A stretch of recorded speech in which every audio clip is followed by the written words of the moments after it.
Hi everyone, in this video I will show you how to replace this Ford transponder key battery. The battery you will need is a CR2032 and you can click on the link below to get it online. Very common battery, used for different Ford models, different years, C-Max, Escape, Focus, Fiesta, Transit and more. Alright, so what we will need is a flathead and we'll just have to take the cover off, and I insert the key, the screwdriver, and I turn clockwise, as you can see, very gently. No need to apply a lot of pressure. Right here around the key, on the other side as well. And now I will open the cover. Okay, take this part off. This is the transponder part. Try not to touch it. If it falls, it's okay. I'm gonna put it back. And here is the battery.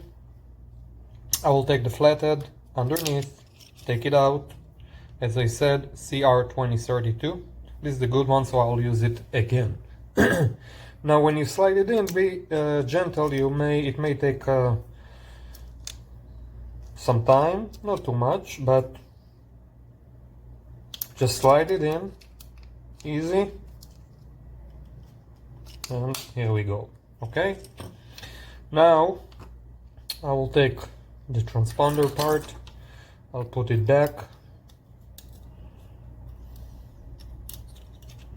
I did it already a few times, so that's why it fell, but it shouldn't.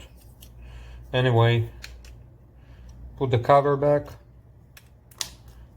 tighten it all, and that's it. We're all good. No need to reprogram or anything like that. You're good to go. Please like this video and let us know what you think. Thank you.